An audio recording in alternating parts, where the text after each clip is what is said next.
പ്രകൃതിയിൽ കാണുന്ന എല്ലാ ജീവനിലും ഒരു താളമുണ്ട്. അത് മനസ്സിലാക്കാൻ ശ്രമിച്ചു തുടങ്ങുന്ന ആ നിമിഷം പ്രകൃതിയുടെ താളം നമ്മുടെ ജീവതാളമായി മാറിത്തുടങ്ങും. അതൊരു പ്രപഞ്ച സത്യമാണ്.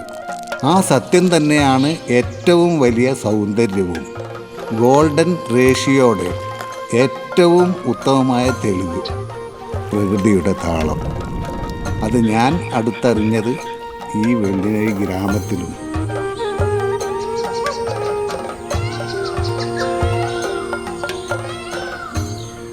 ഞാൻ മട്ടന്നൂർ ശങ്കരൻകുട്ടി.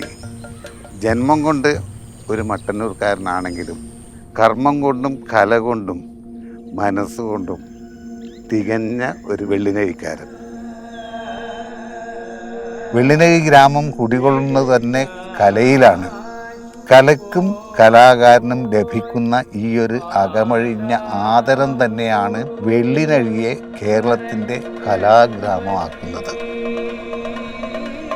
ഈ മണ്ണിൽ തന്നെയാണ് കഥകളിയിലെ കല്ലുവഴി സമ്പ്രദായവും ചെണ്ടമേളവും എല്ലാം പിറന്നതും. വെള്ളിനഴി കേരളത്തിൻ്റെ കലാ തലസ്ഥാനം ആണെന്നുള്ളത് ഒരറിവാണ്.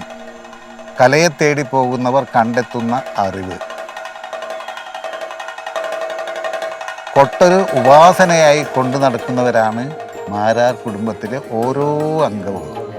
ഇവിടെ ജനിക്കുന്ന ഓരോ കുഞ്ഞിൻ്റെയും ജീവിതത്തിലേക്ക് താളത്തിൻ്റെ ധ്വനി മുഴങ്ങിത്തുടങ്ങുന്നത് മുടങ്ങാതെ തുടരുന്ന ഈ ചിട്ടയിൽ നിന്നാണ്. കൊട്ട് ഒരു ജന്മസിദ്ധിയാണെന്ന് ഞങ്ങൾ വിശ്വസിക്കുന്നു.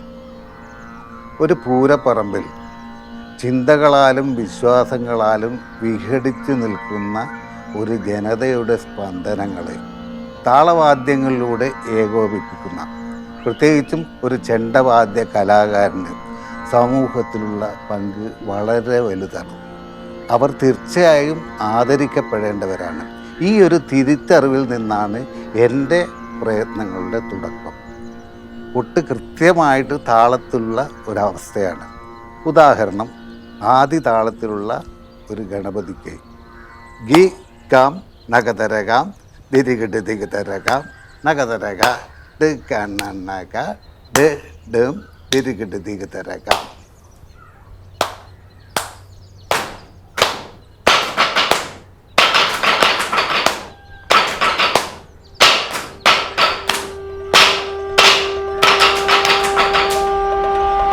കേരളത്തിൻ്റെ ആരവമായി ലോകമെമ്പാടും മുഴങ്ങുന്ന ചെണ്ട എനിക്കെന്നല്ല, അതിനെ അറിയുന്ന ആർക്കും അനിർവചനീയമായ ഒരനുഭവമാണ് നൽകുന്നത്.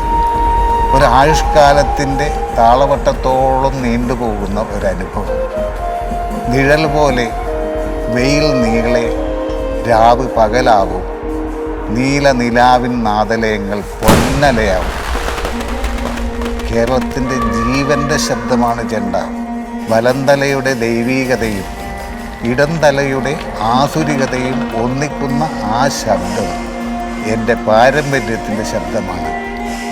എനിക്ക് മുന്നേ പോയവർ കേട്ടുറങ്ങിയതും എനിക്ക് ശേഷം വരുന്നവർ കേട്ടുണരുന്നതുമായ ശബ്ദം.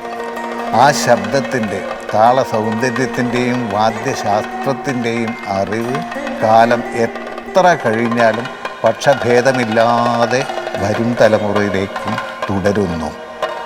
ഒരു കാലം ഒരു താളവട്ടത്തിൻ്റെ പൂർണ്ണതയിൽ നിന്നും മറ്റൊരു കാലത്തിലേക്ക് കടക്കും പോലെ.